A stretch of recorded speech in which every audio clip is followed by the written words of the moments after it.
అందరికీ నమస్కారం అండి. Wish you happy new year కాదండి రేపు. పూర్ణ సున్నతి దినోత్సవ శుభాకాంక్షలు.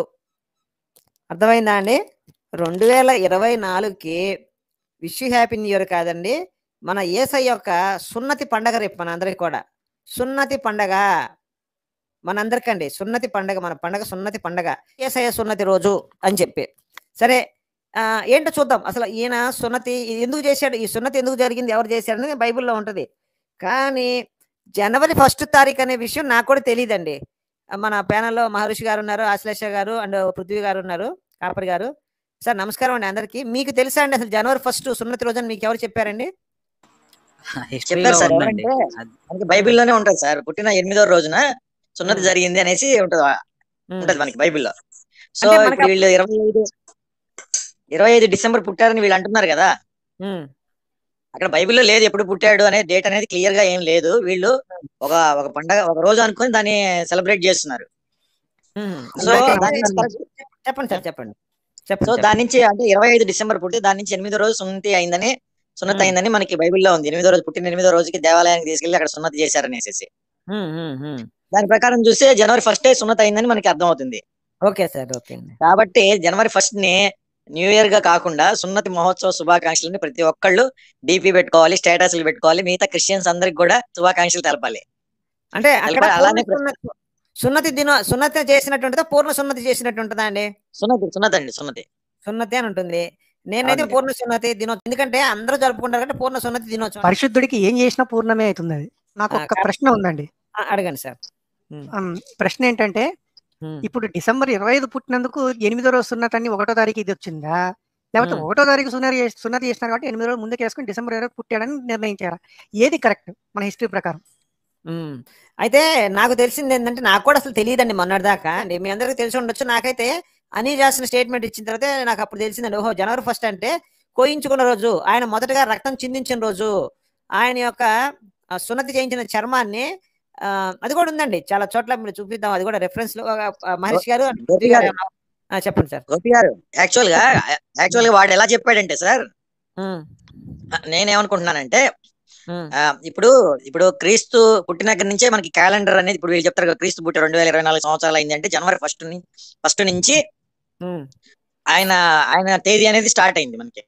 బీసీ అని, ఏడి అని పూర్వకాలం, ఇప్పుడు కాదులేండి, పూర్వం సంగతి. ఇప్పుడు కామన్ ఎరా, బిఫోర్ కామన్ ఎరా ఇప్పుడు స్టార్ట్ అయింది. అంత ముందు బీసీ ఏడి అని స్టార్ట్ అయింది కదా. ఇప్పుడు ఏడి స్టార్ట్ అయ్యి 2023 సంవత్సరాలు ఈ రోజుకు, అంతే కదండి. సో జనవరి 1 రోజున ఆయన పుట్టాడు అని అనుకుంటే కనుక డిసెంబర్ 25 అనేది తప్పు అయింది. అవునండి, అవును. సో ఆయన అంటే జనవరి 1 నుంచి ఆయన శకం ప్రారంభమైంది కాబట్టి, అంటే జనవరి 1 రోజున ఆయన కోసారు కాబట్టి 25కి దాన్ని అప్లై చేశారు అనమాట. 25వ తారీఖున పుట్టుంటే కనుక 8వ తారీఖున కోసారు కాబట్టి ఆ రోజు నుంచి డేట్ స్టార్ట్ అయింది, శకం స్టార్ట్ అయింది కాబట్టి ఆ రోజుని పెట్టుకున్నారు వాళ్ళు. అర్థమైందా? ఇప్పుడు ఇందాక మహర్షి గారు అడిగారు కదా, 1 తారీఖున సుంతి అయిందనేసి 25వ తారీఖున పుట్టారా, లేకపోతే 25వ తారీఖు పుట్టారు కాబట్టి 1 తారీఖున సుంతి అయిందని అడుగుతున్నారు కదా. అవి రెండు కూడా కాదు. వీళ్ళు ఈ క్యాలెండర్ ని 2023 సంవత్సరాలు అయింది, యేసు శకం అనేది స్టార్ట్ అయింది కాబట్టి జనవరి 1 నుంచి ఆయన ఉన్నట్టుగా పెట్టుకున్నారు కాబట్టి ఆయనకి సుంతి అయింది జనవరి 1, పుట్టింది 25, అలా తీసుకున్నారు. ఓకే అండి. అట్లయితే ఇప్పుడు ఆయన సున్నతి జరిగిన మాట వాస్తవమే. సున్నతి జరిగిన మాట వాస్తవమే. ఆయన పుట్టాడు లేదా? మహర్షి గారు మీకు అర్థమైందండి. అంటే ఇప్పుడు మనకి డేట్ స్టార్ట్ అయింది, జనవరి 1 స్టార్ట్ అయింది. ఇప్పుడు యేసు పుట్టి 2023 సంవత్సరాలు అంటున్నారు కదా, అంటే జనవరి 1 నుంచి ఆయన డేట్ స్టార్ట్ చేశారు. కాదండి, ఇప్పుడు యేసుకి సుంతి చేసిన డేట్ తెలిసిన వాడికి యేసు పుట్టిన డేట్ తెలియదంటారా? ఎందుకు రాలేదంటారా? వాళ్ళకి డేట్ తెలియదు. వాళ్ళకి మీరు అదే అక్కడే పొరపడుతున్నారు. డేట్ తెలియదు. సుంతి అయింది ఆయన పుట్టిన నుంచి 8వ రోజు సుంతి అయిందని ఉంది కాబట్టి 8వ రోజు జనవరి 1, ఎందుకంటే డేట్ అనేది స్టార్ట్ అయింది. ఆయన ఇప్పుడు క్రీస్తు శకం, క్రీస్తు పూర్వం అనేది స్టార్ట్ అయింది జనవరి 1 నుంచి అనుకుంటున్నారు కాబట్టి ఆయన 25 డిసెంబర్ పుట్టాడని అనుకుంటున్నారు వీళ్ళు. ఓకే, అంటే ఎవడో మొదలు పెట్టింది కూడా క్లారిటీ లేదు. మొదలెట్టారు వాళ్ళు, మొదలు పెట్టిన దాని ప్రకారం అది జనవరి 1 అనుకుంటే దాని నుంచి 8 రోజులు ముందుకు వేసుకున్నారు, అంతే కదా. అట్లాగా. అది ఇప్పుడు ఒక క్లారిటీ వచ్చింది కదా మీకు, బ్రహ్మాండంగా. యేసు సున్నతి చేయించిన రోజు అని చెప్పాను కదా. మీ అందరు అడగచ్చు దానికి ఆధారం ఏంటండి అని. ఇప్పుడే చూపిస్తాను.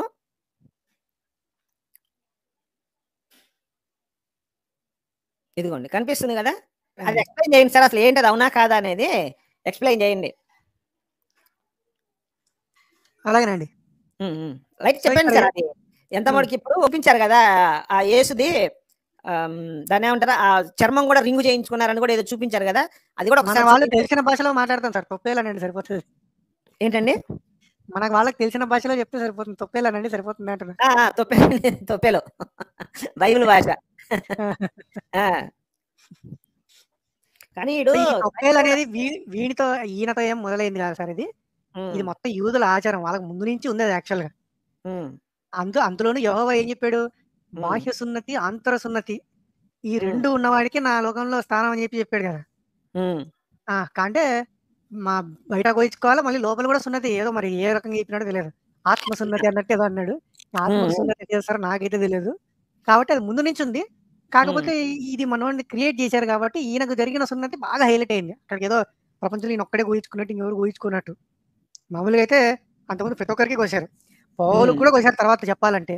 ఏమంటే ఇంకా పౌలు తట్టుకోలేకపోయినాడు, నొప్పి అమ్మో ఇట్లయితే కష్టము, ఇది తీసుకుపోయి నిన్న అవతల దగ్గరికి పోతే ఎక్కడైతుంది అందరూ తంతరిగిచ్చి అని చెప్పి ఏం అవసరం లేదు, ఇంకా ఇప్పటి నుంచి మనం చేయాల్సిన అవసరం లేదు అని చెప్పి అట్ట మార్చాడు.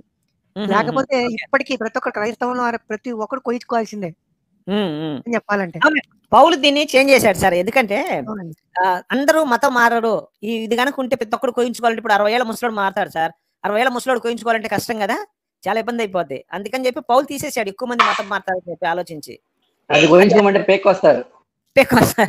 అది కాకుండా ఇంకొక విషయం ఏంటంటే అండి, అసలు యేసు గాని యెహోవా అనే దేవుళ్ళు బైబిల్ పాత నిబంధనలో యెహోవా, కొత్త నిబంధనలో యేసు యెహోవా కూడా ఎక్కడ సున్నతి వద్దు అని మాట చెప్పలేదండి.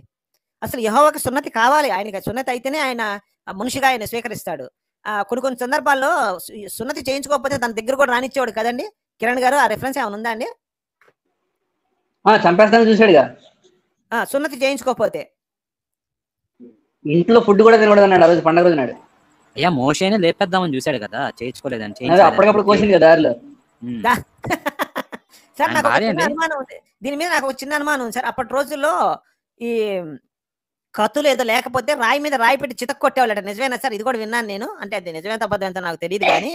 4వ చాప్టర్ ఏంటి సార్ అది? బైబిలా? నిర్గమనాలండి. రాయి మీద రాయి కొట్టి చితక్ కొట్టేవాళ్ళు అని చెప్పి అని విన్నాను సార్, నిర్గమకాండం. అది తప్పులేండి, అది చితక్ కొడితే మొత్తం పూర్ణ సున్నతి అయిపోద్ది, అది కాదు. పొద్దున రాయి తీసుకొని చెక్కేసేటవాళ్ళు. అదే సార్, అదే ఏదో ఒక రాయి పెట్టి చెక్కారు. బైబిల్ ఎవిడెన్స్ ఉండండి దానికి, బైబిల్ ఎవిడెన్స్ ఇస్తుంది దానికి, టెస్టిమోనీ ఇస్తుంది ఎవిడెన్స్ కన్నా కూడా. ఏమని అట్లా రాయితో కొట్టించుకోమనే? కాదు చెయ్యొచ్చు అని చెప్పేసి చేస్తారు. ఒకటి అంటే చేశారనే కదా చెప్తుంది. తీసాను సార్, 4వ అధ్యాయం తీసాను, ఒకసారి చూడండి. 4వ అధ్యాయం చివరికి రండి, కిందకి వచ్చేసేయండి. గోపి గారు, మీకు అందుబాటులో కత్తి లేకపోతే ఏదో ఒకటి షార్ప్ గా ఉన్న ఆబ్జెక్ట్ ఏదైనా సరే, ఆఖరికి రాయి అయినా సరే తీసుకొని ఫస్ట్ కోసేసుకోండి అన్నది కాన్సెప్ట్. ఇక్కడ చూడండి సార్, ఇదేనా ఎన్నో వచనం అండి? కొంచెం పైకి వెళ్ళండి, 20 దగ్గరే ఉండిద్ది. సున్నతి బట్టి నీ రక్త సంబంధమైన ఇంకొంచెం పైకి వెళ్ళండి, ఇంకో 4 వచనాలు పైకి వెళ్ళండి. 4 వచనాలు ఇక్కడ నుంచి అప్పుడు 22 నుంచి వచ్చేయండి. 22 నుంచి చదివేసేయండి. చెప్పండి.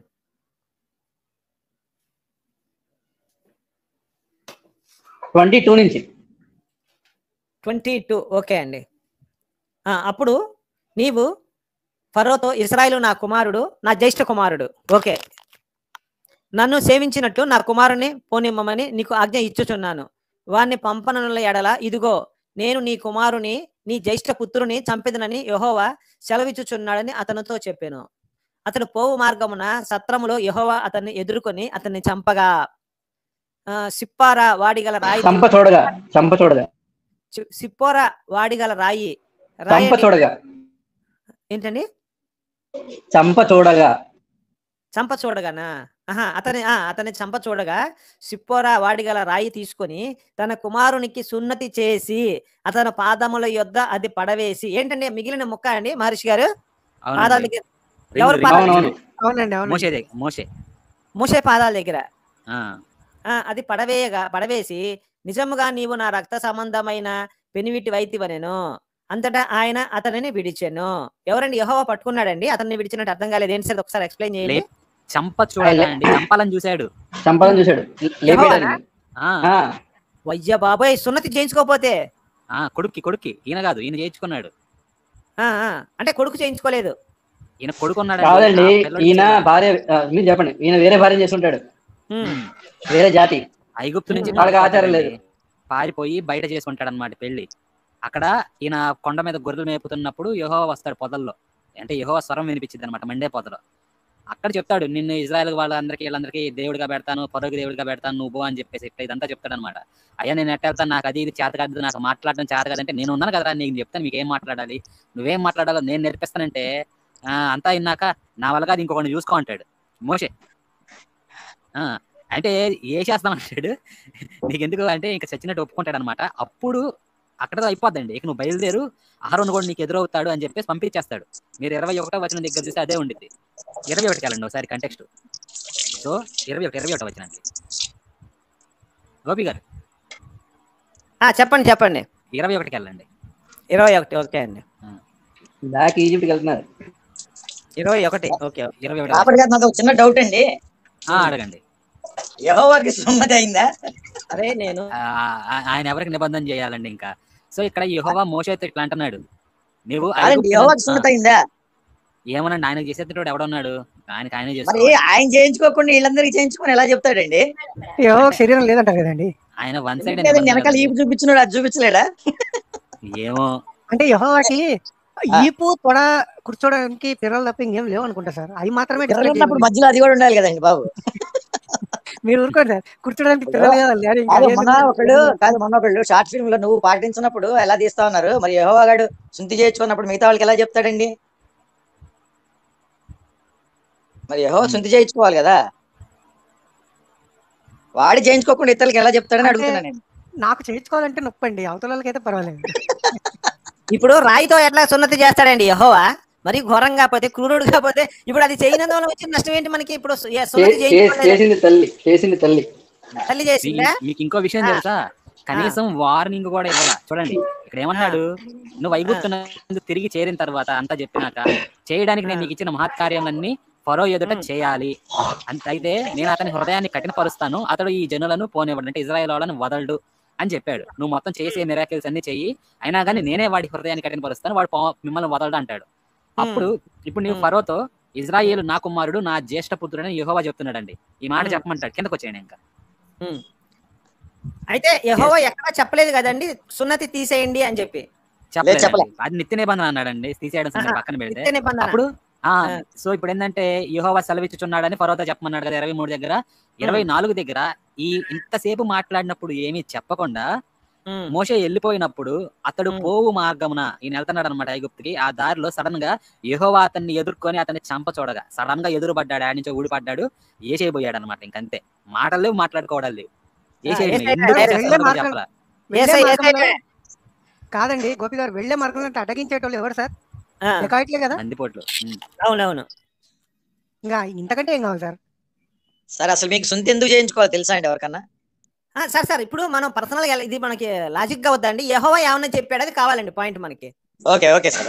ఇప్పుడు ఆ సుంతి ఎందుకు చేయించుకుంటారంతా మనకు అనవసరం సార్. యెహోవా ఏం చెప్పాడు, చేయించుకున్న లాభాలు ఏంటి, అసలు ఎందుకు చేయించుకోవాలి? అసలు ఒకటి ఆలోచించండి ప్రేక్షకులందరూ కూడా. సరే శుద్ధి చేయించుకున్నారండి, చేయమని చెప్పాడు, బానే ఉంది. అసలు ఆ యెహోవా అనేవాడు పనికి మళ్ళాడు కాదు, ఆదాంకే తీసేసి కవర్ తీసేసి పుట్టిస్తే ప్రజలందరూ కూడా కవర్లో శుద్ధి చేయించుకునే అవసరం ఉండదు కదా, అది పెట్టి తీసుకోవడం ఎందుకు? నా డౌట్ ఇదండి. ఇప్పుడు నిజంగా యెహోవా గొప్పోడు, కవర్లు మరి పుట్టుకతోనే ఆదాం కవర్ లేకుండా పుట్టిస్తే సరిపోయేదిగా. అంటే శుద్ధి చేయించినట్లు పుట్టిస్తా అంటారా?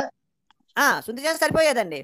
పుట్టిస్తే అట్లా శుద్ధి చేసి ఆయన పుట్టించాడు అనుకోండి, అందరూ శుద్ధి లేకుండా కవర్ లేకుండా పుట్టేవాళ్ళుగా. మళ్ళీ కవర్ డ్రైవ్ ఇది కవర్ చేయడం ఎందుకు, దాన్ని తీసేయడం ఎందుకు? ఇది తప్పు కదా ఇది.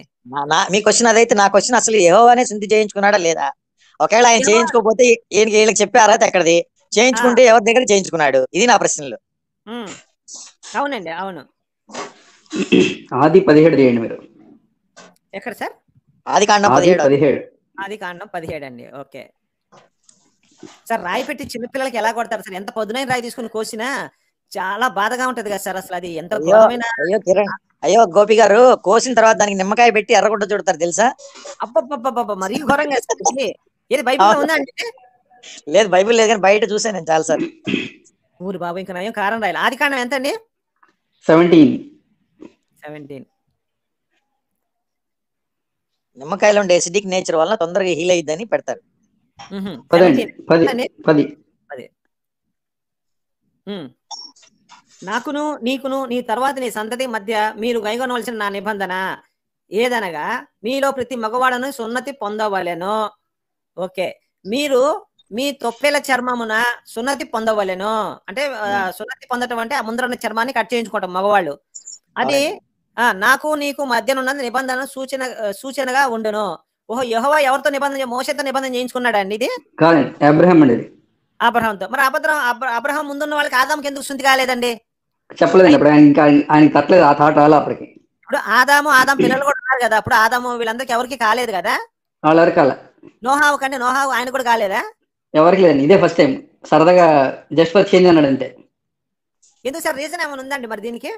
ఏమీ లేదండి, 12 చదవండి. మరి ఘోరంగా సార్ ఇది. అంత ముందు వాళ్ళకి లేదు, ఇది ఎప్పుడు అయిపోయింది సార్? పౌలు వచ్చినంత అయిపోయిందే అంతేండి, అప్పుడే. ఆహా. మీకు ఒక విషయం చెప్పమంటారా? ఆ. యేసు కన్నా పౌల్నే ఎందుకు వీళ్ళు ఎక్కువ ఆరాధిస్తారంటే అంత పెద్ద నొప్పి బాధ నుంచి బయటపడేశాడు.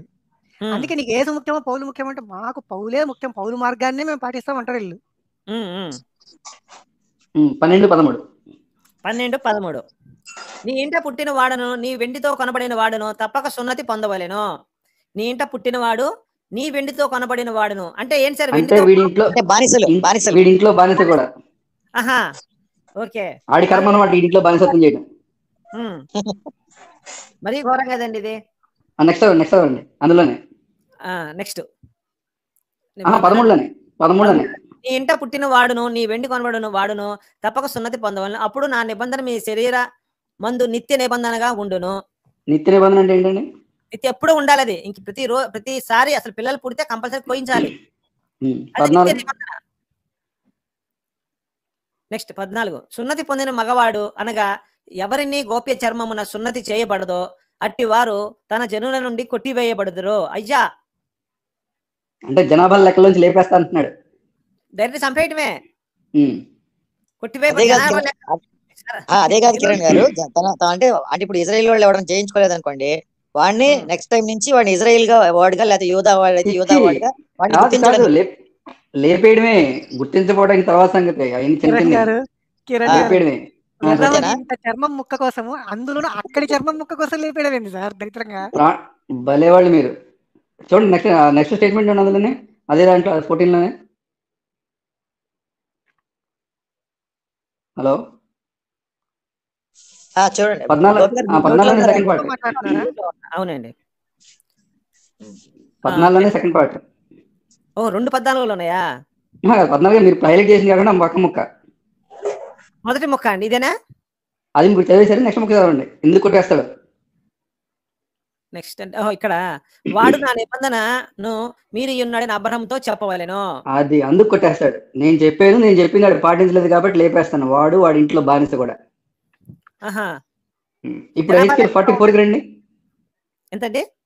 హెచ్కేల్ 44. హెచ్కేల్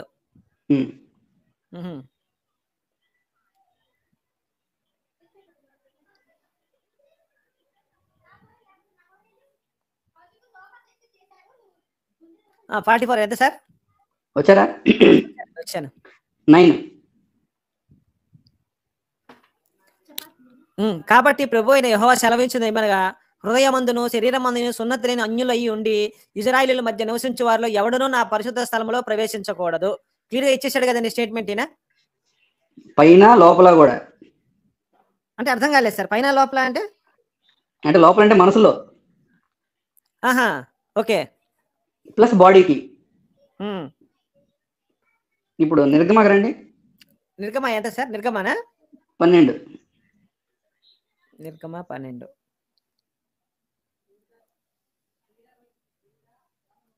నిర్గమ 12 ఎంత సార్? ఇక్కడ ఎంత సార్? వచ్చిందా? 12లో ఒక నిమిషం చెప్తానండి. పేజ్ అన్నకి వెళ్ళిపోయింది, ఒక నిమిషం. ఇప్పుడు మీకు అర్థమైంది కదా ఎంత సీరియస్ ఉన్నాడు ఆయన ఆ విషయంలో. చాలా సీరియస్ ఉన్నాడు. జనాభా లెక్కలో లేకుండా చేస్తా అన్నాడు.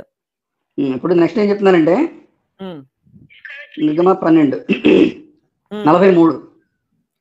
43 అండి. నిర్గమ 44. నిర్గమ 44 కానీ 12లో 12లో 44 అండి. 43, 44 చూడండి.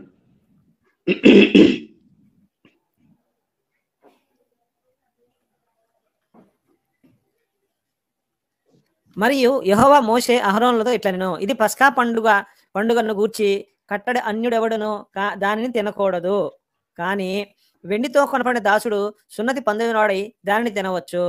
ఓహో, సున్నతి చేయించుకున్న దాసుడైనా సరే సున్నతి చేయించుకుంటే మాత్రం తినొచ్చు అని చెప్తున్నాడండి యెహోవా. అది బానిసలు కొనుక్కుంటే అలవాటు ఉందా అండి వీళ్ళకి? బ్రహ్మాండంగా ఉంది, ఆయనే కొనుక్కోమని చెప్పాడు. మరి బానిసలు కొనుక్కోవడం ఏంటి సార్? ఇది అన్యాయం కదా. బానిసలు కొనడం అనేది దుర్మార్గమైన పని కదా ఇది. బానిసత్వం, అంటరాంతనం, వివక్ష మొట్టమొదటిగా పెట్టిందే ఈ పెద్ద మనిషి. నెక్స్ట్ లైన్ చదవండి. నెక్స్ట్ 45. 45 అండి. అవును, పరదేశీయు కూలి వచ్చిన దాసుడును దానిని తినకూడదు. అంటే ఇప్పుడు మన కూలీలో వెళ్ళాం అనుకోండి ఇజ్రాయెల్ దేశము, అక్కడ మనం తినకూడదు. పొరపాటును కూడా టచ్ చేస్తే లేపేయడమే. మాటలేవు, మాట్లాడుకోవడం లేవు. సో ఇంత చక్కగా ఇంత క్లియర్ గా చెప్పి, ఇందాక మీరు హెచ్కెల్ కూడా చూసారు కదా 44లో, ఇది ఎట్టి పరిస్థితుల్లోనూ లోపల బయట కూడా చేసుకునే ఉండాలి, అట్లాంటి వాడే నా దాంట్లోకి ఎంటర్ అవ్వచ్చు అన్నాడు కదా. ఇప్పుడు మన గ్రేట్ పౌల్ గారు ఏం చెప్తున్నారండి ఒకసారి కొద్దంటే. పౌల్ సార్ చాలా ఇంపార్టెంట్, ప్రేక్షకులందరూ కూడా గుర్తుపెట్టుకోవాలి, పౌల్ గురించి తెలుసుకోవాలి. చెప్పండి సార్, ఆయన ఏం చెప్పాడు మన పౌలు? ఎక్కడ సార్?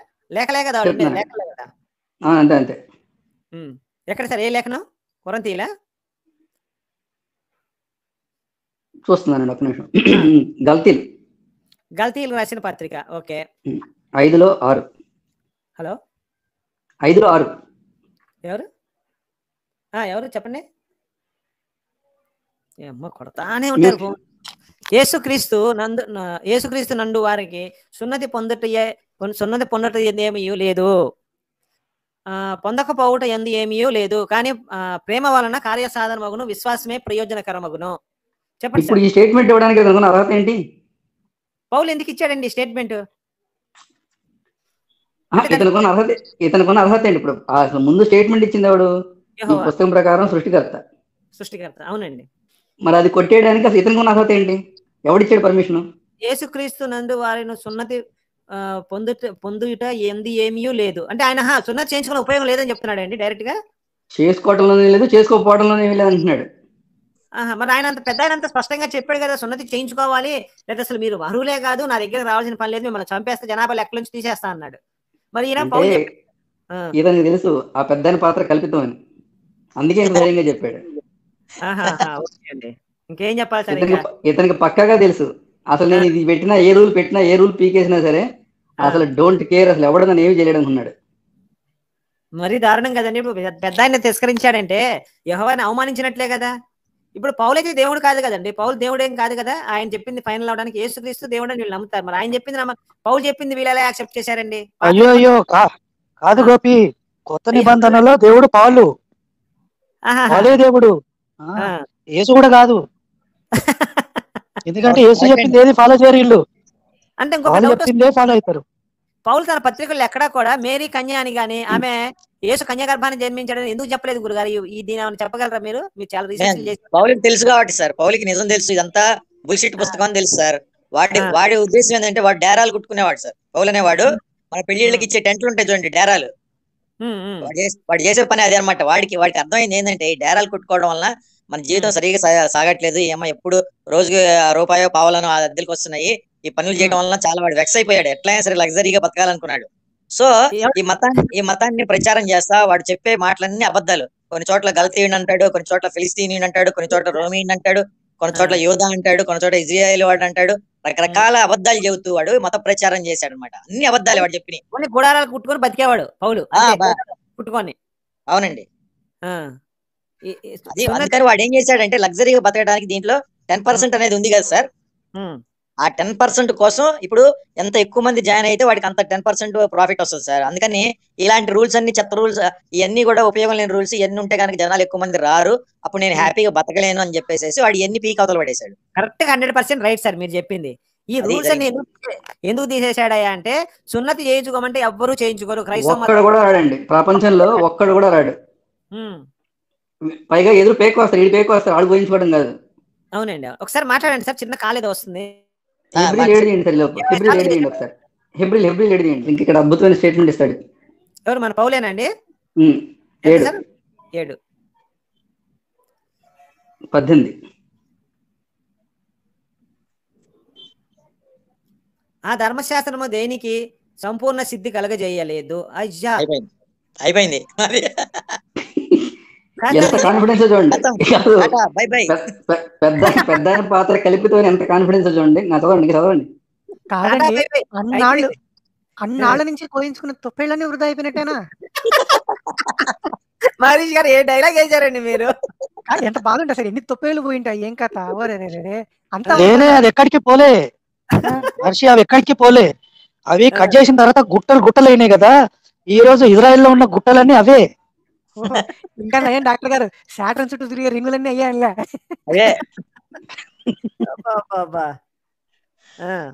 చదవండి మళ్ళీ చదవండి. ఆ ధర్మశాస్త్రం అంటే మోషే ఇచ్చిన ధర్మశాస్త్రం దేనికి? కాదు మోషే గారు ఇచ్చారు. యెహోవా ఇచ్చారు కదండి. యెహోవా ఇచ్చిన ధర్మశాస్త్రాన్ని కష్టపడి ఇస్తే పగలగొట్టాడని చెప్పి మళ్ళీ పైకి తీసుకెళ్ళి మళ్ళీ 40 రోజుల పాటు కష్టపడి రాశాడు. అంటే జీవితంలో 80 రోజుల పాటు ఆ 2 పలకలు రాయడానికి కేటాయించాడు. అట్లాంటి దాన్ని ఏమంటాడు చూడండి ఇప్పుడు ఇక్కడ. మరీ దారుణం కదండి, ఎంత పెద్ద స్టేట్మెంట్ అండి ఇది. నాది క్వశ్చన్ అండి. కాదు సార్, ఇప్పుడు సాక్షాత్తు దేవుడే రాయిస్తున్నాడు, అది అంత కలిగితే 10 ఆజ్ఞలు ఉన్నాయి. 40 కాదు ఆ 10 కాదు, ఆ 2-3 చాప్టర్స్ చెప్పిన ఏం కొయ్యాలి, ఎట్టా కొయ్యాలి, ఏం చేయాలి, మీరు ఏం తినాలి, ఏం తినకూడదు, ఎప్పుడు వెళ్ళాలి, ఎప్పుడు వెళ్ళకూడదు, వెళ్ళిన తర్వాత ఏం చేయాలి, వెళ్ళే ముందు ఏం చేయాలి, కష్టపడి నేర్పించాడు మొత్తం పిల్లలకి. అవునండి, అవును. ఇప్పుడు దాన్ని ఏమంటున్నాడు చూడండి ఒకసారి, మళ్ళీ చూడండి సార్. 18. అదే సార్, ఎంత అండి? 18.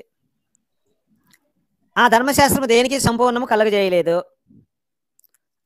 కనుక ముందియబడిన ఆజ్ఞ బలహీనమైనందున, నిష్ప్రయోజనమైనందున అది నివారణ చేయబడి. నివారణ అంటే ఏంటి సార్? క్యాన్సిల్ చేసి కాదు. ముందు ఇయ్యబడిన ఆజ్ఞ అంటే ముందు ఇయ్యబడిన కమాండ్ బలహీనం అంటే వీక్, నిష్ప్రయోజనం అంటే యూజ్లెస్. అంటే పెద్ద ఆయన ఇచ్చింది వీక్, యూజ్లెస్ అని చెప్పి ఇతను తెలుస్తున్నాడు. తాను పట్టుకోవద్దన్న దాన్ని పట్టుకుంటే పట్టుకుంటేనే లేపేసిన పెద్ద మనిషి వీకెండ్ పొల్లలేరుకుంటున్నాడని చెప్పి, వీకెండ్ ఏమి చేయదంటే పొల్లలేరుకున్నాడని చెప్పి లేపేసిన పెద్ద మనిషి ఆయన ఇచ్చిన దాన్ని వీక్, యూజ్లెస్ అంటే ఏమి చేయలేదంటే ఒకసారి మీరు ఊహించుకోండి. వీకెండ్ పొల్లలో ఏ పని చేయొద్దన్నది కూడా పొల్లలో ఎరుకున్నాడని చెప్పి లేపేసిన పెద్ద మనిషి మందసాన్ని పట్టుకోవద్దంటే అది పడిపోతుంటే కాపాడదామని టచ్ చేసిన లేపేసిన పెద్ద మనిషి ఆయన ఇచ్చిన ఆర్డర్స్ ని వీక్, యూజ్లెస్ అని చెప్పి పెద్ద స్టేట్మెంట్ ఇస్తే ఏమి చేయలేదంటే అసలు ఈయనకి కాన్ఫిడెన్సా? ఆయన అసలు లేడా? ఇది సార్ మంచి పాయింట్ అండి. ఇది మనం ప్రశ్నించాల్సింది ఈ పాయింట్ అండి. అంటే ఇప్పుడు యెహోవా ఎక్కడైనా నా కొడుకు వస్తాడు, ఈ ఆజ్ఞలను కొట్టేస్తాడు అని ఎక్కడైనా ఉందా? ఎప్పుడు ఇందాక చూపించాక మీకు నిత్య అంటే ఏంటి? For ever. పోనీ నా కొడుకు పోయాక మీరు ఎందుకు తీసేయచ్చని చెప్పాడు ఎప్పుడైనా? అదే లేదు, ఎక్కడా లేదు, అసలు లేదుగా. అసలు ఎందుకు ఇప్పుడు పౌలు కొట్టేసినందుకు ఎప్పుడు తప్పని అట్లేదండి ఎవరు కూడా. ఎక్కడ పౌలు యెహోవా ఆజ్ఞలను ధిక్కరించాడు, క్లియర్ కట్ గా ఉంది. మరి పౌలు మీదకి తెగుళ్ళు ఎందుకు రాలేదండి? రీజన్ ఏంటది? యూదులు వీళ్ళందరూ ఎందుకు లేపేశారనుకుంటున్నారు? ఇందుకే ఆయన ఏం చెప్పాడు డిటర్నమీలో, ద్వితీయోపదేశంలో, నేను ఇవ్వనిది ఎవడైనా మీకు వచ్చి చెప్తే లేపేయండి అన్నాడు. కరెక్ట్ అండి, అవును. పౌలు కూడా అదే చేస్తున్నారు. వాళ్ళు అందుకే చేస్తున్నారు అది. నేను చెప్పండి కానీ ఎవడైనా వచ్చి చెప్తే మీకు లేపేయండి అన్నాడు. కిరణ్, ఆ తర్వాత కాదు యూదుల్ని లేపితే పర్లేదు, యెహోవానే లేపేశారు. కాదండి, నేను చెప్పని ఆజ్ఞ మీకు ఎవడైనా వచ్చి చెప్తే కనుక లేపేయండి అని చెప్పి ఆజ్ఞ ఇచ్చాడు. ఆ తర్వాత మళ్ళీ ఇంకెప్పుడు వచ్చి చెప్పలా, నేను చెప్పను కూడా ఇస్తారు, నా కొడుకు వస్తాడు, వీళ్ళు చేస్తారు, వాడిని వదిలేయండి అని ఎప్పుడు ఆయన చెప్పాలి. అందుకని లేపేస్తున్నారు ఇలా తప్పు చెప్పిన వాళ్ళందరినీ. కిరణ్ గారు అంటే లేపటం కూడా బాగా హింస పెట్టి లేపారు కదండి కిరణ్ గారు, చిత్రహింస పెట్టి చంపేశారు కదా. ఆయన చేయమన్నాడండి. యేసుని చంపడానికి కూడా మెయిన్ కారణం ఇప్పుడు మీరు చెప్పిన స్టేట్మెంటే సార్. నేను తప్పించి ఎవడొచ్చినా కూడా అంత దొంగ వాళ్ళు వచ్చేది, వాళ్ళు నాలాగనే మాట్లాడతారు, నాలాగనే చెప్తారు, కానీ నమ్మకండి వేసేసేయండి అని చెప్పాడు. అందుకనే యూదులందరూ కూడా యేసుని కూడా లేపింది ఈ స్టేట్మెంట్ కారణంగానే. అవునండి, అవును. పౌలు యేసు అవునండి, పౌలు యేసు కూడా సున్నితంగా తిరస్కరించాడండి. డైరెక్ట్ పౌలు తిరస్కరించినట్టు యేసు తిరస్కరించలేదండి. నేను ఇది టూ ధర్మశాస్త్రం మచ్ అది కాదు, నేను ఇది టూ మచ్. ఇది అవునండి. ముందు ఇచ్చింది దేనికి ఏవి పనికి రాలేదు, అది పనికి మాలిందని చెప్పి డైరెక్ట్ స్టేట్మెంట్ ఇచ్చాడు ఇక్కడ. ఎంత ధైర్యం లేకపోతే ఎంత ధైర్యం ఉంటే స్టేట్మెంట్ ఇస్తాడు? యేసు ఏమన్నాడంటే నేను ధర్మశాస్త్రాన్ని కొట్టేయడానికి రాలేదు, నెరవేర్చడానికి వచ్చా అన్నాడు. భూమి ఆకాశం ఉన్నప్పుడు ఉంటుందని ఆయన అన్నాడు. పౌలు ఏమన్నా పనికి మాలింది అసలు వేస్ట్, అదెందుకు రా మీరు అనుసరిస్తున్నారని పౌలు అన్నాడు. మరి వీళ్ళిద్దరు ఏ స్టేట్మెంట్ తీసుకోవాలి సార్? పౌలు స్టేట్మెంటే ఫైనల్ అయిందా, యేసు స్టేట్మెంట్ ఫైనల్ అయిందా? మరి ఇక పౌలు దేవుడా యేసు దేవుడా ఇప్పుడు ఈ లెక్కన? పౌలే దేవుడు. యేసే దేవుడు, కానీ పౌలు వాళ్ళ దేవుడు యేసు. ఆజ్ఞలు ఇవ్వడంలో యేసు కంటే కూడా పవర్ఫుల్ అండి పౌలు. ఆజ్ఞలు ఇవ్వడంలో అంటే దేవుడు కూడా ఆజ్ఞలు ఇచ్చి, ఇప్పుడు వీళ్ళు అంటుంటారు కదా బ్రాహ్మణులు వచ్చేసి దేవుణ్ణి శాసించారంటాడు కదా, మరి ఇక్కడ పౌలు చేసింది కూడా అదే కదండి. యెహోవానే అంతకు మించి అండి, అంతకు మించి. అవునండి, అవును. గోపి గారు నేను ఒకటి చెప్తానండి. పౌలికి యేసుకు మధ్యన తేడా ఏంటంటే, యేసు తన పేరుతోటి ఒక మతం వస్తుంది, దాంతో వీళ్ళందరూ లాభపడతారు, అసలు ఒక మతం వస్తుంది, తను చెప్పిన స్టేట్మెంట్ తెలియదు. పౌలికి దీన్ని ఎలా బిజినెస్ చేసుకోవాలో తెలుసు. అది పౌలుకి దీన్ని అడ్డు పెట్టుకొని తను హ్యాపీగా ఎలా ఉండాలో, దీని మీద ఎలా బిజినెస్ చేయాలో తెలుసు. తర్వాత యేసు శిష్యులు కూడా పౌలు చేసినంత బిజినెస్ చేయలేకపోయారు. వాడు ఉన్నాడు కదా, పేతురు ఉన్నాడు కదా, వాడు కాస్త గొప్ప బాగా బిజినెస్ చేసుకున్నాడు. మిగతా వాళ్ళంతా తెరి పుష్పాలు. కానీ పేతురుగాడు మంచి తెలియగలడు. వాడు యేసుని చంపేసేసి వాడే మంచిగా బాగా సంపాదించుకున్నాడు. సరే, వాడి తర్వాత నెంబర్ 1 కిలాడిగాడు ఎవడంటే వీడు పౌలు బాగా బిజినెస్ చేసుకున్నాడు. కాదండి, ఎల్లుండే ప్రపంచం అంతమైపోతుంది, వాళ్ళు మీరు ఆస్తులు అమ్మేసి నాకు ఇచ్చేయండి అన్నాడు పేతురు. అననీయ సప్పీరా కదా, అదేనండి. మరి ఘోరం కదండి అశ్లేష గారు, మీరెచ్చిన పాయింటే కదా అది. అవునండి. బాబు ఆస్తులు మాత్రం రాసి లేదు, అక్కడే చంపేశాడు. అపోస్తుల కార్యాలు 5లో 1-10 వచనాలలో ఉంటది. అవునండి, మరి ఘోరం సార్. అపోస్తుల గారు 5వ అధ్యాయం 1వ వచనం దగ్గర నుంచి ఉంటుంది, 10 వచనాలు. అవును. అననీయాను సప్పీరా 18 చదివారు కదా మీరు. 19 చదవండి. ఇప్పుడు పైన ఏం చెప్పాడు? 18 అన్నాడు. అంతకు ముందు ఇచ్చిన అంటే పెద్ద ఇచ్చింది యూజ్లెస్ అన్నాడు. నెక్స్ట్ 19 ఏం చెప్తున్నాడు చూడండి. 19లో వచ్చేసి అంతకంటే శ్రేష్టమైన నిరీక్షణ దాని వెంట ప్రవేశపెట్టబడును, దీని ద్వారా దేవుని యొద్దకు మనము చేరుచున్నాము. దాని వెంట ప్రవేశపెట్టబడేను అంటే ఆల్రెడీ ప్రవేశపెట్టబడింది. దీని ద్వారా మనం పెద్ద దగ్గర చేరుకుంటున్నాం అన్నాడు. పెద్దనే అన్నాడు, కింద కోయించుకోకపోతే నా ప్లేస్ లోకి ఎంటర్ అవ్వలేదు అన్నాడు. ఈయన అంటున్నాడు అవన్నీ యూజ్లెస్. అవునవును అన్న, పెట్టానన్నా చూడండి సార్. కిరణ్ గారు నాకు ఎలా అనిపిస్తుంది అంటే, చిన్నప్పుడు 5వ తరగతిలో జంతువులకి మొక్కలకి భేదాలంటే ఇటు పక్క జంతువులు ఇటు పక్క మొక్కలను రాసి మధ్యలో గీత కొట్టేసేసి 1వ పాయింట్ 2వ పాయింట్ అని రాసేవాళ్ళు 5వ తరగతిలో. మ్యాచింగ్ అది డిఫరెన్సెస్ అంటారా? చెప్పండి. ఇటు పక్క అటు పక్క రాసేవాళ్ళం జంతువులకి కార్డేట్స్ నాన్ కార్డేట్స్ కి. అలానే ఇప్పుడు యెహోవాని ఇటు పక్క పౌల్ని ఇటు పక్క పెడితే 2 శుద్ధ కాంట్రా ఇండికేటెడ్ గా ఉంటాయి. అక్కడ చెప్పిన కొట్టేస్తాడు. అది అలా ఉంది పరిస్థితి. అంటే యెహోవా చంపేస్తాడు కదా, అందుకే చంపుంటాడు సార్ శిష్యులు వీళ్ళందరినీ. కాదండి, కోయించుకోపోతేనేమో నా ప్లేస్ లోకి ఎంటర్ అవ్వలేరు అన్నాడు. ఇక్కడేమో అసలు అక్కడ యూజ్లెస్, మనకేమో ఇంకా అంతకన్నా మంచిది ఉంది, మనం వెళ్ళిపోతా ఉంటాడు. ఇక్కడ ఒక చిన్న డౌట్ వచ్చింది నాకు. ఇప్పుడు ధర్మశాస్త్రము నిరర్ధకమైంది అన్నారు కదా, దాని అర్థం ఏంటి అసలు? ధర్మశాస్త్రం అంటే పనికి రాకుండా యేసు బిస్కెట్ అయిపోయినాడని అర్థం. యేసు అంటే యెహోవా పనికిరాడు, ఇంకా ఆయన ఇచ్చిన ఆజ్ఞలన్నీ కూడా పాత పండి అని కానీ లేదా వేస్ట్ గానీ. అది కూడా కాదు సార్ డాక్టర్ గారు, నిరర్ధకం అంటే మీనింగ్ లెస్ అని. ఓకే, అయితే ఇప్పుడు ధర్మశాస్త్రం అంటే 10 ఆజ్ఞలే అనుకుందామండి. 10 ఆజ్ఞలు చెప్పండి. 10 ఆజ్ఞలు ఏంటి? ఉన్నాయండి, 10 కమాండ్మెంట్స్ ఉన్నాయి కదా. సో ఫస్ట్ ఏది? అబద్ధం ఆడకూడదు, వ్యభిచారం చేయకూడదు, నేను తప్ప వేరొక దేవుడు నీకు ఉండకూడదు. సో ఇప్పుడు క్రైస్తవులకి యెహోవా ఎగిరిపోయిండు, యెహోవాతో సంబంధం లేదు, అంతేనా? అంతే సార్. సో విగ్రహాలు పెట్టి పూజ చేసుకోకూడదు అని 2వ ఆజ్ఞ, అది ఇప్పుడు చేసుకోవచ్చు అనమాట. పైన ఆకాశం అందే గాని, కింద భూమి అందే గాని, భూమి కింద గాని, నీళ్ళ యందు గాని దేని రూపమైన విగ్రహము నీవు చేసుకునకూడదు, ఇది సార్ 2వ ఆజ్ఞ. సో అది కొట్టేబడింది కాబట్టి చేసుకోవచ్చు, ఏదైనా విగ్రహం చేసుకోవచ్చు. 3వ ఆజ్ఞ వచ్చేసి యెహోవా నామమున వ్యర్థముగా నువ్వు ఉచ్చరించకూడదండి. అంటే అది ఆజ్ఞ కాదనుకోండి, విశ్రాంతి దినం. సో విశ్రాంతి దినాన్ని పాటించనక్కర్లేదు. ఇంకా బాగుంటది చూడండి. తల్లిదండ్రులను సన్మానింపము. అవునండి. అంటే 4వ ఆజ్ఞ వచ్చేసి నీ దేవుడని ఆదివారము పరిశుద్ధముగా ఆచరించుటకు జ్ఞాపకం ఉంచుకొనుము. అంటే యెహోవాకు అప్పుడు ఆదివారం ఉందండి అప్పుడు కూడా? అంటే విశ్రాంతి దినం అనుకోండి, శనివారం. మరి ఇక్కడ ఆదివారం. సో అది కూడా ఇప్పుడు అవసరం లేదు, షబ్బాత్ అవసరం లేదు ఇక పాటించడం. రాను ఇంకా ఇంట్రెస్టింగ్ అవుతుంది. ఇది ఎవరు రాశారు? ఇది 10 ఆజ్ఞలు. ఎక్కడ ఈ స్క్రీన్ ఎవరిది? ఓకే. ఈ స్క్రీన్ ఎవరు రాశాడో కానీ వాడిని యెహోవా తెగులుతో చంపేస్తాడండి డెఫినెట్ గా. ఎందుకంటే సబ్బాత్ ఆయన ఇచ్చింది శనివారం. సరే సామాన్యండి. ఆదివారం అనేది వీక్ ఫస్ట్ డే, ఆయన ఇచ్చింది 7th డే. మాస్టర్ జగన్ పాలన కూడా ఉన్నాడు, వాడి నెంబర్ ఇస్తా, ఫోన్ చేస్తారా? వస్తాడా అన్న డిబేట్ కి? ఒకసారి ఫోన్ చేయండి, లైన్ లో పెట్టి. చెప్పన్నా. 75699 699 84 519. ఈడు దయ్యాలు పడతాడన్న స్పెషలిస్ట్. ఈడు దయ్యాలు వదిలించడంలోనే ఇద్దలూరు. ఈరోజు సండే కదా, దశమ భాగాల్లో ఫుల్ బిజీ ఉంటారు.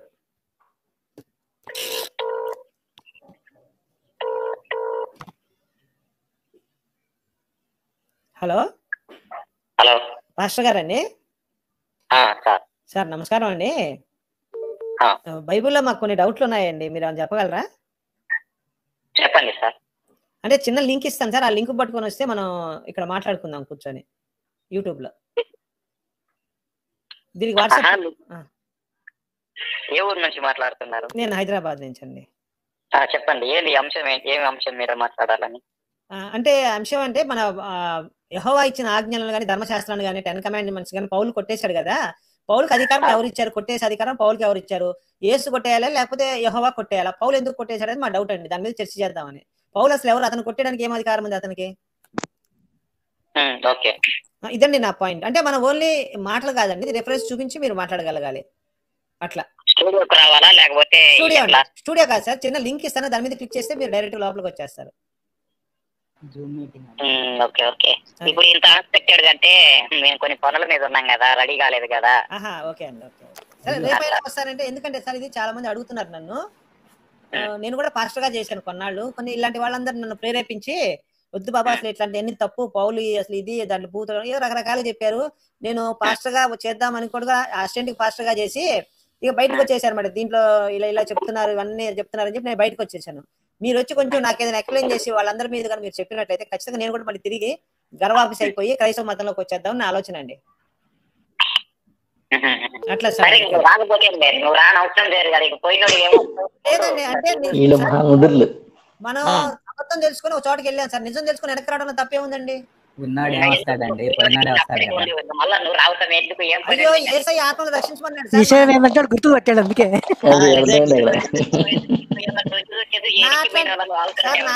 నేను చేసిన పాపం ఏందండి? పాపమేం లేదులే కానీ కాదండి, నన్ను నేను అనుకుంటాను మీ ప్రభు వచ్చి మీరు వచ్చి 77 సార్లు క్షమించమన్నాడండి. 77 సార్లు. కాదండి, సాతాన్ ఏం చేస్తాడు సార్? సాతాన్ హిందువులు ఎందుకు మతం మారుస్తున్నాడు అడగండి సార్. ఇటు విరుద్ధమైన పనులు చేస్తా ఉంటది.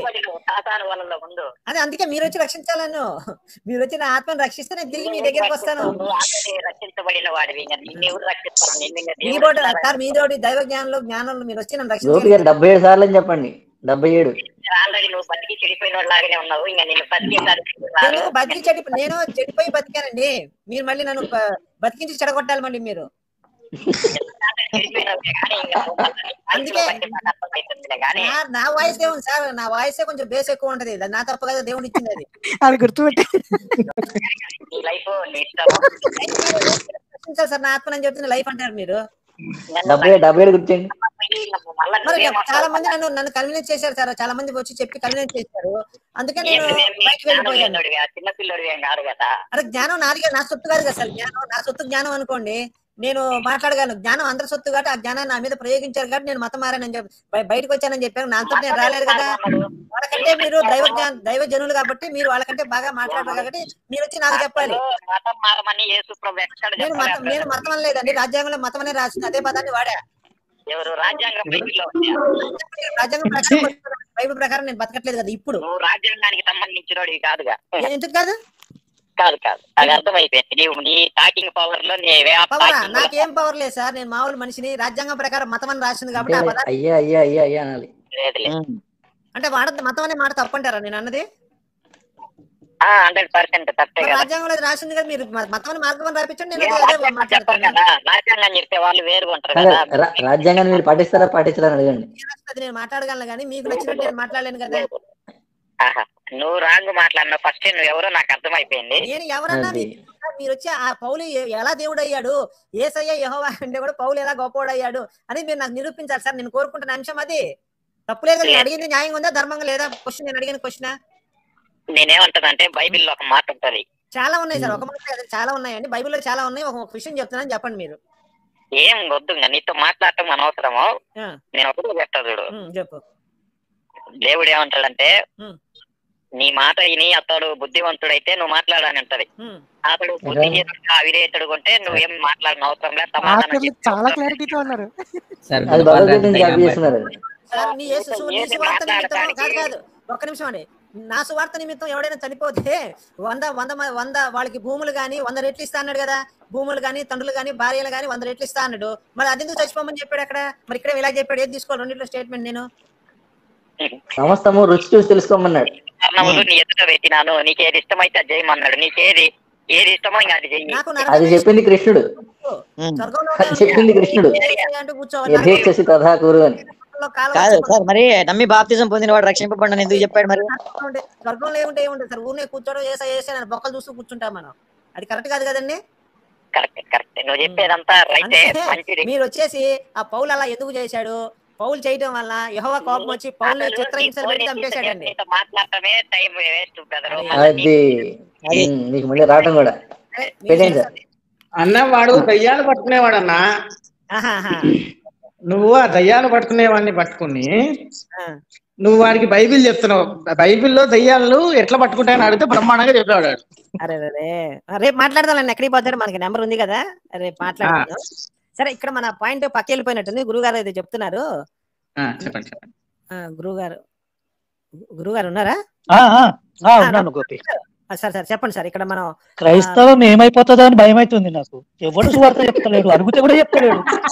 క్రైస్తవం అర్థమైపోతుందండి ఇంకొక 10-20 ఏళ్లలో. డాక్టర్ గారు ఎక్కడికో తీసుకెళ్ళాలనుకున్నారు కానీ అక్కడ రావట్లేదు. ఒక్కదానికన్నా సమాధానం చెప్పాడండి. ఒక్కదానికన్నా చెప్పాడు సమాధానం. ఇలా నేను చెప్తున్నాను సార్ ఒకటే స్టేట్మెంట్. క్రైస్తవ పాస్టర్లందరూ కూడా డబ్బులు దండుకోని తప్ప నిజంగా మీ ఎవరికి కూడా సేవ చేయడానికి కాదు, మిమ్మల్ని రక్షించడానికి కాదండి. ఇది నా స్టేట్మెంట్. ఇంకోటి కూడా సార్ గోపి గారు నేను చెప్తా. ఒక్కసారి కూడా బైబిల్ చదివి ఉన్నాడు సార్. బెట్టగా చెప్తా నేను. ఒక్కడు కూడా మొత్తం టోటల్ బైబిల్ ఒక్కసారి కూడా చదివి ఉన్నాడు సార్. వాడు చదవలేదు సార్. వీళ్ళంతా సన్నాసులను ఇప్పుడే నేను చెప్తున్నా. పరమ దరిద్ర కొట్ట సన్నాసులు వీళ్ళంతా. గురుగారు చెప్పండి సార్. ఏదో చెప్తున్నా. నేను ఒక లింక్ పంపించాను, లింక్ ఓపెన్ చేయండి. దయ్యాక సరే. నెక్స్ట్ ఆజ్ఞ ఏమిటి? నీ తల్లిదండ్రులను ప్రేమించాలి. అది కొట్టేస్తానండి. ఏమన్నాడండి? అది కూడా తెలుసుకోవాలి కదా. తన తల్లిని, తండ్రిని, అందరినీ ద్వేషిస్తే గాని నా శిష్యుడు కానేరడు. దాన్నే ఫాలో చేస్తున్నాడు వాళ్ళు కూడా. నెక్స్ట్ నరహత్య చేయకూడదు సార్. చెయ్యొచ్చు. ఇప్పుడు నరహత్యలు గీతలు అన్ని చేసుకోవచ్చు. నెక్స్ట్ వ్యక్తి చేశాడు కదండి. ఈ ఆజ్ఞలు తీసుకొచ్చిన వ్యక్తి చేశాడు మోషే. ఇంకా లిబరల్ గా చేసుకోవచ్చు. ఇక చంపేసి భూమిలో పాతి పెట్టాడు వాడిని మోషే. అందుకే ప్రపంచం మీద దోచుకున్నారు, చంపేసి. అన్నిటికంటే ముందు కొట్టేసిన ఆజ్ఞ ఇది కదండి. సార్ వ్యభిచరించకూడదు అన్నాడండి. మరి ఫుల్ చేసుకోవచ్చు. ఇక ఇప్పుడు ఫుల్ గా చేసుకోవచ్చు. ఇప్పుడు ఫుల్ గా చేసుకోవచ్చు. ఇక కొట్టేశారు కాబట్టి సాలమానే కొట్టేశారండి. ఇది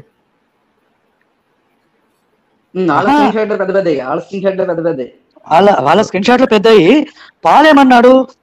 యెహోవా ఏమన్నాడు? వ్యభిచారం చేయకూడదు అన్నాడు. పాల్ వచ్చి తత్ వేస్ట్ అన్నాడు. కాబట్టి ఇప్పుడు వ్యభిచారం చేసుకోవచ్చు అనమాట. ఇప్పుడు చేసుకోవచ్చు. నెక్స్ట్ దొంగిలించకూడదు అంటే ఊరి మీద పడి చంపేసి దోచుకోవచ్చు సార్. యెహోవా ప్రకారం దేశాల మీద పడే దోచుకున్నారబ్బా. నెక్స్ట్ ఈ ఆజ్ఞ పొరుగు యెహోవానే వాళ్ళ మీద పెట్టేశాడు. అబద్ధ సాక్ష్యం పలకూడదు పొరుగు వాళ్ళ మీద. వీళ్ళు రోజు చెప్పేది అబద్ధ సాక్ష్యాలే ఇక. రోజు చెప్పేది అబద్ధ వ్యాఖ్యలేవి. సార్ సార్ నెక్స్ట్ పేగులాట సార్ పెట్టేసింది. ఇది చాలా ఇంపార్టెంట్ అండి. 10వది జాగ్రత్తగా వినండి అందరూ. నీ పొరుగు వారి భార్యనైనను అతని దాసినైనను అతని దాసినైనను అతని యొద్ద నుండి అతనిని గాడిదైనను నీ పొరుగు వారి యందు కాదు ఆగండి. దాసుడైనా దాసి అయినా ఎద్దైనా గడిదైనా సరే ఆశించకూడదు.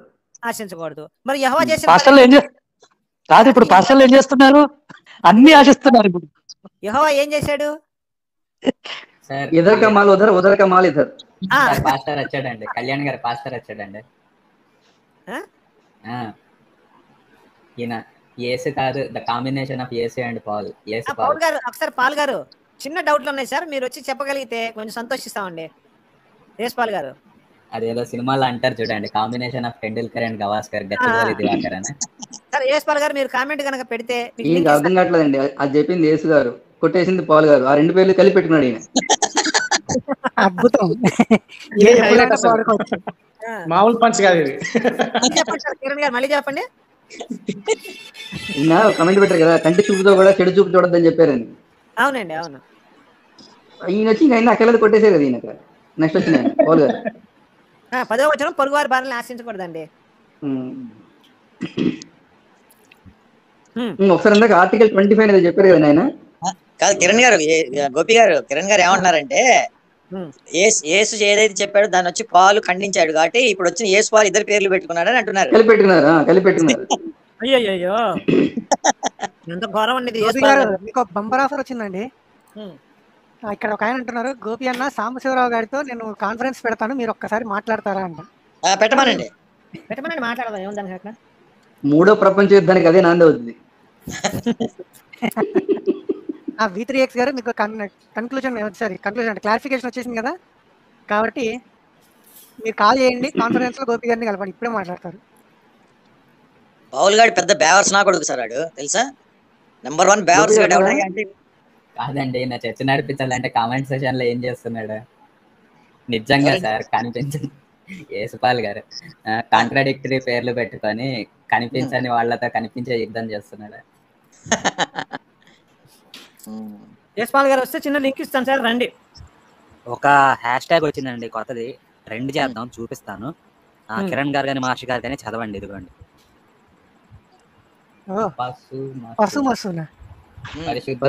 సున్నతి మహోత్సవ శుభాకాంక్షలు. సార్ నేను ఒప్పుకోనండి, ఇది పాదాలు పువ్వు ఉండాలి సార్. మీరు చెప్పేసి ఇది పూసు మసు అని ఉండాలండి. పూర్ణ సున్నతి మహోత్సవ శుభాకాంక్షలు. వాళ్ళు ఒప్పుకోరండి, అది ఒప్పుకో, ఇదైతే కాదని లేరు.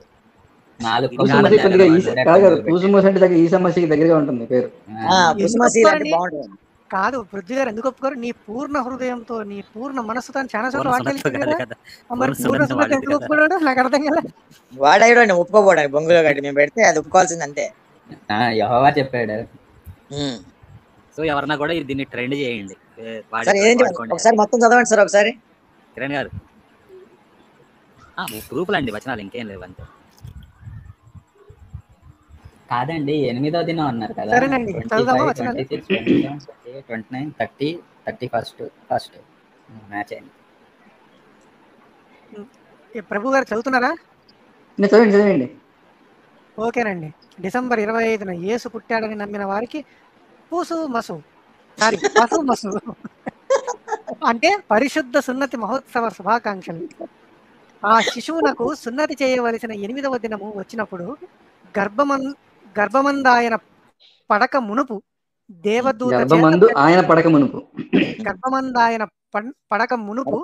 దేవదూత చేత పెట్టబడిన యేసు అను పేరు వారు ఆయనకు పెట్టిరి. ఇది ఎక్కడ చెప్పారు? లూకా 2. ఇక్కడ కూడా హ్యాండ్ ఇచ్చారు చూసారా? కాదు యెహోవా అని ఇక్కడ కూడా కరివేపాకులు తీశారు, కూరల కరివేపాకులు. ఆయన ఏమో ఏం చెప్పారు? పేరు బయటపడతాడని చెప్పాడు.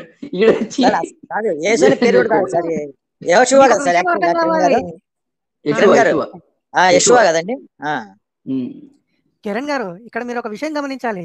అక్కడ ఇమ్మాన్యుయేల్ అని పేరు పెట్టమనింది దేవుడు, ఇక్కడ యేసు అని పేరు పెట్టమనింది దేవదూత. అదే చెప్తున్నా, పెద్ద ఆయన్ని కూరల కరివేపాకులు తీశారు ఇక్కడ కూడా. ఓ అట్లన్నారా మీరు? ఓకే సరే. నెక్స్ట్, నాకును నీకును నీ తర్వాత నీ సంతతికి నీ మధ్య మీరు గైకొనవలసిన నా నిబంధన ఏదనగా మీలో ప్రతి మగవాడును సున్నతి పొందవలెను. మీరు మీ గోప్యాంగ చర్మమున సున్నతి పొందవలెను. అది నాకు నీకు మధ్యనున్న నిబంధనకు సూచనగా ఉండును. 8 దినముల వయస్సు గలవాడు అనగా నీ ఇంట పుట్టిన వాడైనను నీ సంతానము కాని అన్యుని యొద్ద వెండితో కొనబడిన వాడైనను మీ తరములలో ప్రతి మగవాడు మీలో సున్నతి పొందవలెను. ఆదికాండం 17. గోవింద. పృథ్వీ చెప్పండి. ఇక్కడ పాట గుర్తొస్తుంది. మీరు ట్యూన్ చేసి మీరు దాన్ని మాడిఫై చేయండి. నేనిద్దరిని నువ్వాదరిని కలిపింది గోప్యాంగ చర్మం ఇద్దరిని.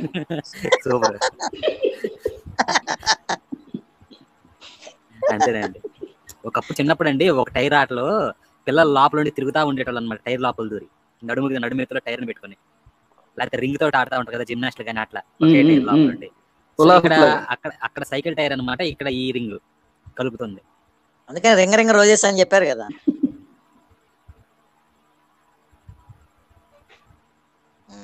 పౌలైతే కొట్టేశాడండి. యేసయ్య మన యెహోవా ఆజ్ఞ, యేసయ్య ఆజ్ఞలు కూడా కొట్టేశాడు, 2 కొట్టేశాడు.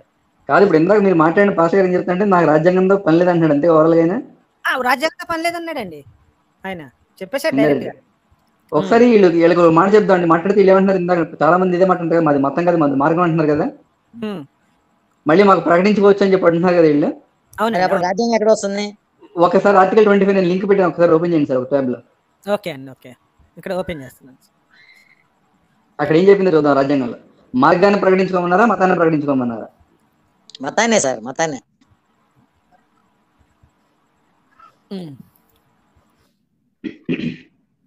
చూడండి సార్, వచ్చింది, కొంచెం జూమ్ చేస్తాను. జూమ్ చేయండి. ఆర్టికల్ 25 ఇన్ ద ఏమన్నారు కాన్స్టిట్యూషన్ కింద రెండు కొద్దిగా స్క్రీన్ కనపట్ల కనిపిస్తుంది చూడండి. ఇదండి ఆర్టికల్. పైకి రండి కొంచెం పైకి. కాన్స్టిట్యూషన్ ఆఫ్ ఇండియా 1949 అన్నారు కదా. Freedom of consciousness, sorry conscience, పైకి నాకు కనపడ్డా సరిగ్గా. Freedom of conscience and free profession, practice and propagation of religion అన్నారండి. ఇక్కడ మతమే అన్నారు. మరి ఇలా మార్గం అంటున్నారు. మరి మార్గాన్ని ప్రచారం చేసుకోమని చెప్పలేదు ఇక్కడ. ఏమంటారు పృథ్వీ? మరి మార్గాన్ని ప్రచారం చేసుకోమని చెప్పలేదండి ఎవరు. మరి వీళ్ళు మరి మార్గాన్ని, మాది మతం కాదు, మాది మార్గం అంటే మాత్రం రోడ్డు ఎక్కకూడదు వీళ్ళు. మార్గం అంటే మార్గాన్ని బంద్ చేస్తారు. నేను వాళ్ళతో ఒప్పుకుంటా, మార్గమే దుర్మార్గం. దుర్మార్గం ఒప్పుకోండి, మేము దుర్మార్గం మేము కానే అసలు మార్గాన్ని సహించాం సార్, మేము సహించాం. మేము దుర్మార్గం అయితే ప్రకటించకూడదు, దుర్మార్గం అయితే ప్రకటించకూడదు, మార్గం అయితే మతం అయితే దుర్మార్గుల్ని సన్మార్గంలో పెట్టడానికి ట్రై చేస్తాం మేము. మనం ఈ గోల్లో పడి మన స్వరూప్ గారి కమెంట్ మర్చిపోయాం. ఒకసారి దాన్ని హైలైట్ చేయండి. పశు మసు అంటే అనేది చెప్పారు అక్కడ పైన. ఓకే ఓకే, పశు మసి, ఓకే, చదవండి సార్. అది పశువులకు మసూచి దినోత్సవం. పశువులకి మసూచి దినోత్సవం. అరే ఏసయ్యా, ఏందయ్యా నీకు ఈ కష్టాలు? నువ్వు పుట్టడమేమో గాని రోమ్ దాటి బయటికి రాడు సార్ మన మాట్లాడితే. ఏసై రోజు రోజుకి గబ్బు పట్టిపోవటమే. ఎందుకంటే ఏసై మార్గంలో నిజం లేదు. వీళ్ళు ఏం చెప్తుంటారు, నేనే సత్యము నేనే జీవ మార్గం అంటే, యేసు నేను సత్యము అంటే ఆయన చెప్పే బోధనలో సత్యం ఉందని. ఒరే బాబు, నువ్వు యెహోవాను నమ్మకరా, వాడు చేసేయన్ని పాడు పనులు అని చెప్పి ఏసై చెప్పాడు. నేనే జీవం అంటే నా ద్వారా, నేను చెప్పే మాటల ద్వారా తండ్రి దగ్గర నువ్వు నిత్య జీవం పొందుతావని చెప్పాడు. ఇలాంటి మాటలు చెప్పాడు కానీ నేను దేవుణ్ణి అని ఎక్కడా చెప్పుకోలేదండి బైబిల్లో. ఆయన నేను చెప్పేవి మంచి మాటలు, మీరు నమ్మండి అని చెప్పాడు. అంతే ఆయన చెప్పింది. నేను చెప్తాను మంచి మాటలు, చెప్పినంత నేను దేవుణ్ణి అయిపోతానా? కాదుగా. దానిపైన ఇంకో కమెంట్ కూడా పెట్టారు, క్రిస్మస్ పసుమస్ అంట.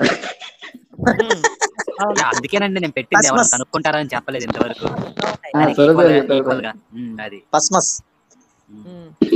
యేసయ్య శుద్ధి జరిగిన రోజు అయితే జనవరి 1 కదండి, కన్ఫర్మ్ కదా, దీంట్లో అయితే డౌట్ లేదు. ఆయన పుట్టుంటే ఆ పుట్టింది డిసెంబర్ 25 అయితే అందుకే ఫస్ట్ లైన్ చూడండి ఇక్కడ ఏమనుందో పైన అన్నిటికన్నా పుట్టాడని నమ్మే వాళ్ళకి మాత్రమే ఇది. అది ఆ రోజుననే, ఇంకా వేరే రోజులు అంటే కుదరదండి. ఆ రోజున నమ్మే వాళ్ళకి కింద ఈ రోజున జనవరి 1న ఈ శుభాకాంక్షలు అని చెప్పేసి క్లియర్ గా ఉందండి. ఇందులో యాపింగ్ గిఫ్ట్ ఏమీ లేదు. నమ్మని వాళ్ళంతా కూడా తాగితన్నాడు దీని గురించేనా ఏమో, రెండు కోసం అనుకుంటారు సార్ తాగి. నాకు కావాలంటే నాకు కావాలంటే నాకు కావాలి. ఇందులో ఇంట్రెస్టింగ్ ఏంటంటేనండి, దీన్ని ఎవరు కాదనలేరు, డేట్ కాదనలేరు, ఆ రోజున 25న అయితే ఇది January 1st అనేది కాదని లేరు 8 days అంటే వీళ్ళు కొంతమంది కాదండి పృథ్వీ గారు, కొంతమంది వీళ్ళు ఉన్నారు కదా రోమన్ క్యాథలిక్ ప్రొటెస్టెంట్స్ ఉన్నారు కదా, వాళ్ళు జరుపుకోరు సార్ దీన్ని. ఏసు పుట్టలేదు బొంగులేదు ఆ రోజు, ఇవన్నీ సొలు కబుర్లు చేయొద్దు ఇవన్నీ అని చెప్తుంటారు. వాళ్ళకి బయట చెప్పడానికి లోపల చేసుకుంటారు సార్. చేసుకుంటారండి బలెటోళ్ళే మీరు. కొంతమంది చేసుకోరంటే చెప్పట్ల పుర్రిక బుద్ధి అని చెప్పి రకరకాలు వస్తా ఉంటాయండి. December 25th చేసుకోని వాళ్ళు ఉన్నారు కొంతమంది. December 25th స్పెషల్ ప్రార్థన పెట్టాడంటే చేసుకున్నట్టు ఇంకా అంతే. ఆ పేరు చెప్పి అసలు ఇంకోటి విగ్రహారాధన తప్పంటారండి. పెద్ద పెద్ద మేరీ విగ్రహాలు, యేసు విగ్రహాలు తెగ దొరుకుతున్నాయండి మార్కెట్ లో. మరి యెహోవా ఆజ్ఞని ఎవరు అతిక్రమించి చేస్తున్నారు? మీకు అర్థం కావట్లేదండి గోపి గారు, మీకు అర్థం కావట్లా. పౌలు మార్గదర్శకుడు వీళ్ళందరికీ పెద్ద ఆయన కల్పితం, మనం ఏమన్నా చేసుకోవచ్చు, లెఫ్ట్ హ్యాండ్ రైట్ ఆడుకోవచ్చు అని చెప్పి పాత వేసాడు, మార్గం వేసాడు. అది నేనే నిరూపించాడు, మార్గం అక్కడ నిరూపించాడు సార్. ఆయన మార్గం ఏంటో కాదు, నిరూపించాడు. అది తొడగొట్టి సవాల్ చేసి నిలబడ్డాడు. యేసు యెహోవా అనేవాడు సొల్లుగాళ్ళు, యేసు యెహోవా అనేవాడు సొల్లుగాడు, ఏం పీకలేరు అని నిరూపించాడు సార్ పౌలు. పుల్ల ఏరుకుంటే చంపేసినాడిని. ఆ రూల్స్ అన్ని యూజ్లెస్ అని అంత ధైర్యం స్టేట్మెంట్ ఇచ్చాడంటే చూడండి. అసలు అక్కడే నాకు దిగిపోయింది, తల దిగిపోయింది. మరి ఘోరం అండి అది మాత్రం. వాడు కానీ బాహుబలి అంటాడు చూసారా, స్త్రీ మీద చేస్తే నరకాల్సింది ఏలు కాదు, తెగాల్సింది మెడ తల అంటాడు. ఆ టైప్ లో తల లేచిపోయిండాలి పోలా మాడగానే. అవలేదండి ఏంటి అంతా హంబక్, ఫేక్ అని అర్థం. కిరణ్ గారు ఒక మెసేజ్ పెట్టారు గ్రూప్ లో, పెట్టాను చూడండి సార్.